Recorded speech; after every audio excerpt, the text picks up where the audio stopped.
Assalamualaikum warahmatullahi wabarakatuh. Masih menjawab pertanyaan-pertanyaan seputar masalah ikan gabus ya, yang sudah chat di 0816658779 ya.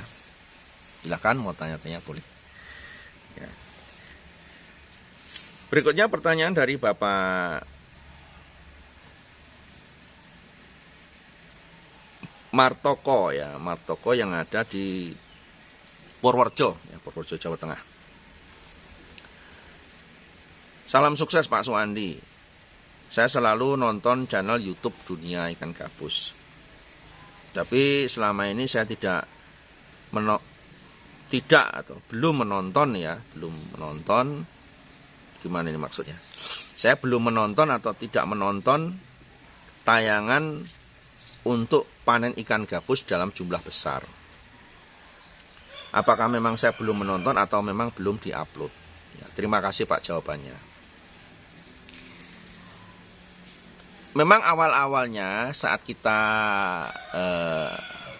budidaya ya, tuh dulu masih kita mainnya di warnet ya, kita masih belum punya Android ya, masih di warnet itu, kita cari warnet, kita posting di Facebook ya. Ada orang panen kita posting di Facebook, itu pun kita harus di warnet ngantri waktu itu. Tapi memang kesininya ya, semakin meningkatnya teknologi, kita memang pernah juga mengupload, tapi memang sekarang sudah tidak lagi ya, karena memang kita menjaga privasi. Mohon maaf Pak ya, bukan berarti tidak mau mengupload, enggak, karena memang ini privasi perusahaan ya. Jadi mitra yang panen itu memang adalah milik kita. Nah di awal-awal dulu kita memang sering upload itu, dan itu kasusnya juga puluhan kali ya, bukan hanya satu kali. Saat kita mengupload ikan panenan di tempat si A, si B, si C, dan lain-lain itu prakteknya di lapangan saat mereka itu masih punya ikan, mungkin sisa dari kolam yang lain. Jadi pas saat ini kolam ini dipanen, yang besok kan bulan kolam itu. Nah itu kok tiba-tiba saja saat kita itu mau panen ikannya sudah dibeli orang Pak. Jadi sudah dibeli orang, dengan selisih harga 5.000 saja. Kalau saya belinya 50.000, itu dibeli oleh orang 55. Karena untuk konsumen mitra yang pembesaran ini saja kan tidak ada ikatan keharusan menjual ke kami. Memang mitranya sifatnya mitra pembesaran itu mitra yang bebas ya. Kalau saat mereka di luaran harga tinggi mau jual keluar juga boleh. Ya mau dijual ke tempat kami juga tidak apa-apa ya. Cuma ini yang menjadi kacaunya ini kan kita nggak mendapatkan bahan baku untuk pengolahan. Padahal dulu mitranya yang bimbing kita, yang ngajari kita kalau ada masalah di tempat kita, yang ngerawat, kita yang ngasih solusi kan. Pada saat dia panen, dijual ke orang lain. Ya walaupun itu tidak salah sih, cuman informasi itu didapat dari mana kalau orang dari luar kota kok tahu-tahu di tempat si A itu ada ikan gabus, kalau nggak dari medsos, kan gitu. Nah, kasus itu puluhan kali terjadi saat kita itu sudah mau datang, ikannya nggak ada, sana nggak ada. Selisih ada yang 5.000 sampai 10.000 rupiah. Nah, jadi mohon maaf sekali Pak, memang secara privasi akhirnya kita mengambil keputusan dari perusahaan untuk tidak mengupload video-video panen di tempat si A, si B, si C. Ya, kenapa? Ya itu tadi, karena privasi dari mitra, ini kan milik kita yang merawat ya. Walaupun secara tidak tertulis kan mereka yang kita rawat, kita yang didik mereka, kita yang ngajari mereka, kalau ada masalah kita yang memberikan solusi. Kemudian tiba-tiba ada orang datang ke situ menawar dengan harga yang lebih tinggi, pastikan itu akan dilepas begitu saja, karena pokok mitra tidak ada keterikatan masalah mitra pembesaran tadi. Jadi boleh dijual bebas, walaupun sebenarnya nggak salah juga ya, cuman kita berusaha menjaga saja Pak ya, agar ikan itu tetap kita yang membeli, karena kita memang dengan mereka kita ajari, kita didik, kita berikan solusi, itu harapannya kita bisa membeli panen ikan mereka itu ya Pak ya. Jadi tidak di-upload ke YouTube sekarang. Apalagi sekarang lebih mudah kan dengan menggunakan Android. Kalau kemarin kan pakai warnet, harus ngantri dari Kulon Progo, saya harus ke Jogja kota sana, jaraknya 30 kilo ya. Saya harus ngantri di sana, itu pun biliknya cuma ada berapa waktu itu kan. Awal-awalnya kan. Antri sudah penuh. Oke, pertanyaan berikutnya ini dari Bapak Purnomo, ini yang ada di Palembang.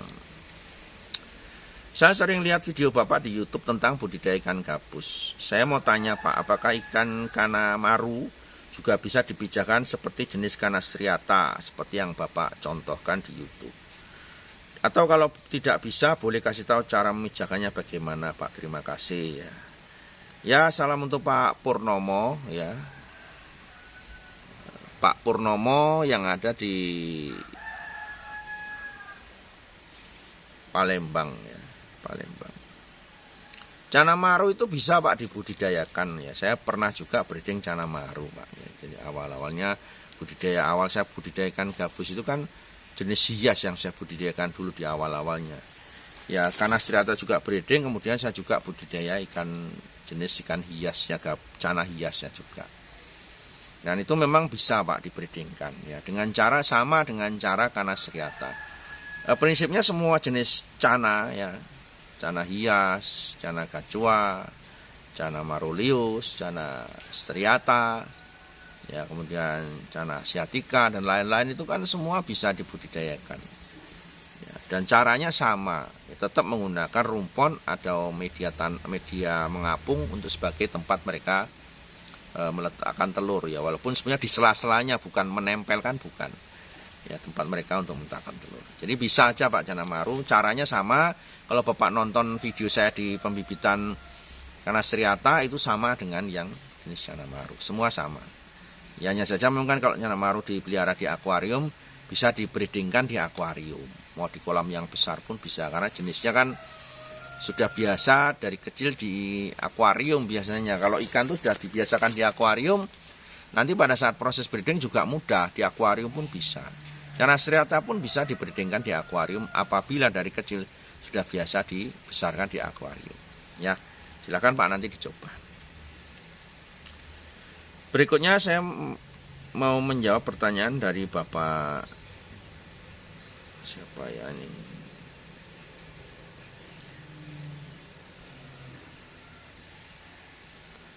Bapak Ramdhani ya, Bapak Ramdhani yang ada di Blitar, yang ada di Blitar ya. Assalamualaikum Pak ya, waalaikumsalam ya. Mohon bantuannya dan minta ilmunya Pak ya. Saya membuat kutu air, tapi kok yang tumbuh malah nyamuk Pak. Sebetulnya bagaimana Pak cara-cara yang baik memproduksi kutu air untuk pakan ikan? Karena saya gagal terus dalam produksi kutu air. Mengingat setiap saya kultur yang tumbuh adalah nyamuk. Terima kasih Pak jawabannya. Kalau di video saya di part 124, 125 itu kan ada ya cara membuat kutu air menggunakan air lele. Tetapi yang perlu saya sampaikan di sini dalam proses pembuatan kutu air itu ya, jangan pernah mengendapkan air. Jadi kalau mau bikin kutu air dengan sistem starter atau bibit itu, ya, jangan pernah mengendapkan air. Jadi kalau misalkan kolam sudah diisi air, langsung hari ini diisi, kemudian langsung kasih starter. Ya, kemudian langsung dikasih air lele. Air budidaya lele ya. Air budidaya lele itu yang warnanya agak-agak merah kemudian bau gitu kan. Itu air lele, dan usahakan lelenya itu airnya pakannya lele menggunakan pelet, jangan menggunakan daging karena bisa berminyak yang menyebabkan kutu air tidak tumbuh.